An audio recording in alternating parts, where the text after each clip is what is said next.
Have you ever sat at home and wondered how young footballers get into a football academy, or indeed what life is like at the academy? Well, wonder no longer, my friends, because Grassroots Football Live has come along to West Bromwich Albion to see what life's like at the top. Can you describe what a typical day for academy coach would be?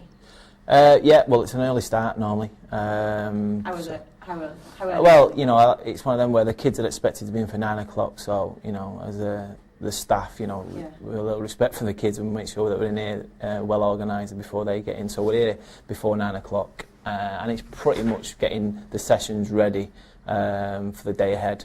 Now, that could be from 2 hours in the morning, 2 hours in the afternoon, and some of the staff as well also work in the evenings. So depending on what type of role they've got within the academy, will depend if you work till maybe 9 till 5 or 9 till 9 some days.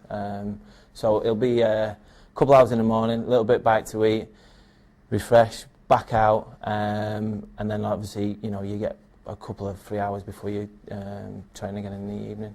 And what age do the academy boys start? What's the early stage they start here? Well, we have them in on from probably like under 7s, or once a week, and then Well, they come in on a night, is it already? Yeah, they normally come in on a Friday evening for once a week, just to try and introduce them really into the academy and let them know what it's all about. And then we have like obviously age groups from like 8s up to 18s, where the games program is for 9s to 18s. So they actually, you know, they're in a games program on a Sunday, from 9-year-old up to 16s, and then the 16s and 18s playing on Saturday. And what age is it that they come in here fully, like they train here in the morning and they go to school in the afternoon? Is that right? They do some course in the afternoon? Yeah, if you're on a scholarship, the boys who come in full time, they'll train Monday, Tuesday, Wednesday, Thursday and Friday mornings, but in the afternoons it gets split up a little bit where they'll go to college on a Monday, Tuesday and Thursday. Wednesday afternoon they do a lot of feedback work, DVD work, just looking at the games that they played over the weekend, and then Friday afternoons is usually to do their MVQ work, which they do through the college and through the football club. So it's a full week, it's a proper full week for them, so it's hard work, and then obviously the games on the Saturday. That is pretty fun, actually. Much more than I thought it was going to be. And is it from the age of 16 that they would go on a scholarship? Or? Yeah, they come in here once they've finished obviously school, done exams at school, and they'll do a 2-year scholarship. It used to be a 3-year, but it's gone back to 2-year now. And they'll do their MVQ over 2 years. Including that, they'll do the level 2 football badge, which is the equivalent of the C licence in the coaches' world. So they've got a lot to cram in a short space of time, really. And on top of that, obviously some of them go and play reserve team football, so it can be a lot of work for them, really. And who is it that scouts them? Who goes out?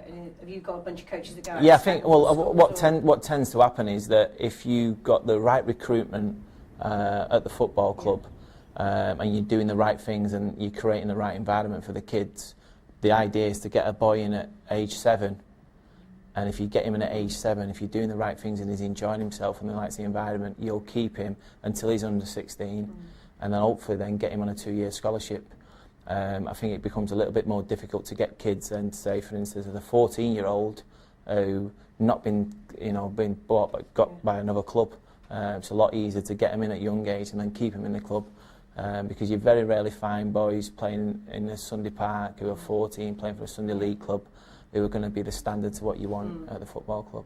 And how does it work with their parents? Is it quite hard sometimes to convince the parents that this is the best thing for their child to do, go into an academy environment, or are the parents always really quite keen for them to get in? Yeah, I mean, I think what you've got to do is create the right environment. So first of all, your staff and what you do within the club. I think over the last 3 or 4 years, the club's made massive improvements. We've got the dome at this stadium, which is really impressive. It's one of the probably, if not the biggest in the country, size-wise. That helps. It's a massive tool to use to get kids into the club. And just, you know, making it into like a bit of a professional environment, you know.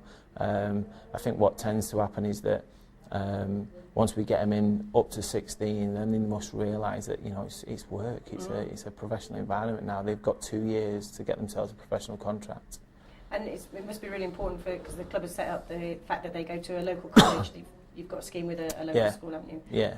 That these kids have an education plus their football, because not all the players are going to make it to the top standard. No, exactly. And like for instance, obviously they go there 3 afternoons a week, so they do continue their education. And I think what's good as well, we've got a scheme where the 14s to 16s as well come in on a day release, as you've seen this morning. The under 16s will have a full day off school and use it as like a more opportunity. So they get an extra 2 sessions a week in, which they wouldn't have got probably 4 to 5 years ago. Yeah. And just talking about the academy players that don't make it, because not all of them do.